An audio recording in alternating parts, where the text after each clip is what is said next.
first thing to do is to take your dupatta, fold it in half like this, end corners on one side, and you take it up until you can find your center point. This center point is going to go above your head.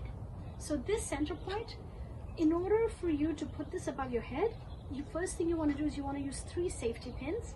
You put one safety pin, which I've already done, right over here, and then you put the second safety pin to the right of the middle one, so about 4 fingers apart, and then you put another one, another 4 fingers apart like this. So around here, any colored safety pin is fine. It's not going to be visible, but you can pick. I like these stainless steel ones because I feel like they're sturdy, but the pin isn't so thick that it's going to rip up the fabric. So you see, now I've got 3 safety pins over here. The one in the middle is literally in the middle of the dupatta. So what I do now, oh, and also notice I'm not putting them on the outside. I'm putting them on the inside. Now what I do is making sure that the tikka is on, assuming all the makeup on, is everything else is on. I take the center one and I place this like this. So it's right over here. This is the center one, and the other 2 should fall right above your ears like this. Make sense? Now I take hair clips. And what I do is I open the hair clips and I pull the pin through the safety pin like this. And so that stays. This earlier one was for the tikka, so it stays. Then I do the same thing for the other 2.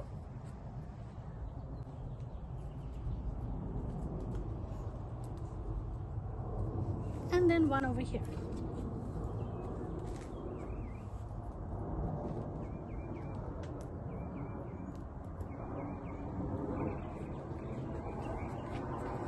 This will ensure that the safety pins are not visible, the black pins are not visible, but this part will stay nice and straight.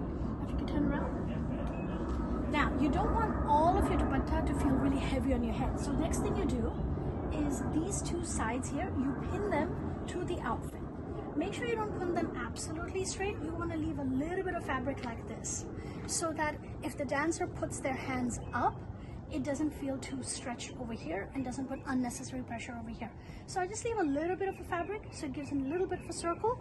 Take another safety pin and you pin it from inside so it's not visible.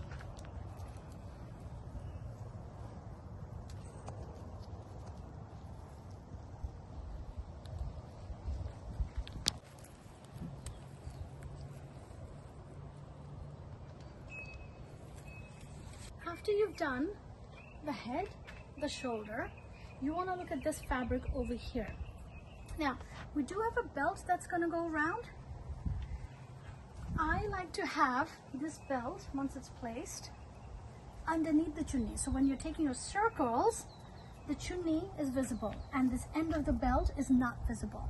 Some people like to do it like this, which does stop the chunni from flaring around, but I actually think it takes away from some of the beauty. So I'll show you a trick of how to make sure the chunni doesn't get in your way, but you still need to have the belt. So make sure you put the belt on first and then do the chunni.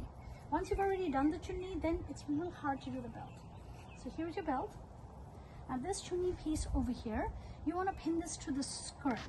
But more importantly, this center part over here, what you want to do is you want to take the center part here and just make really very, very wide and very, very loose pleats. And as you take them loose pleats, you push them up a little bit so you have some fabric here, like this. And here you put in a small pin over here and you tuck it in with the belt.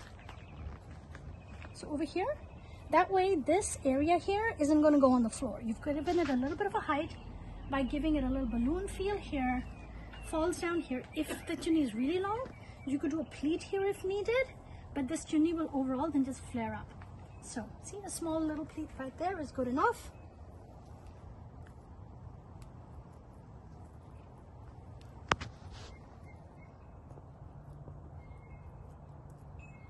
If you've done a good belt, you do not need to do the pin to your outfit at this point. Just the fact that you do it with a belt is good enough. You can also add additional pins here if needed, or you could let it flare around. I like to not necessarily have to pin it depending on the dance. If it's a dance that's a very light dance, it doesn't require too many 1-foot circles, then you can leave it out and so let it kind of fly around a little bit. But if it's a dance where there's a lot of 1-foot circles and you don't want to take any risks, in that case just pin this down absolutely neatly like this. So turn around and your Tarana style chunni is ready.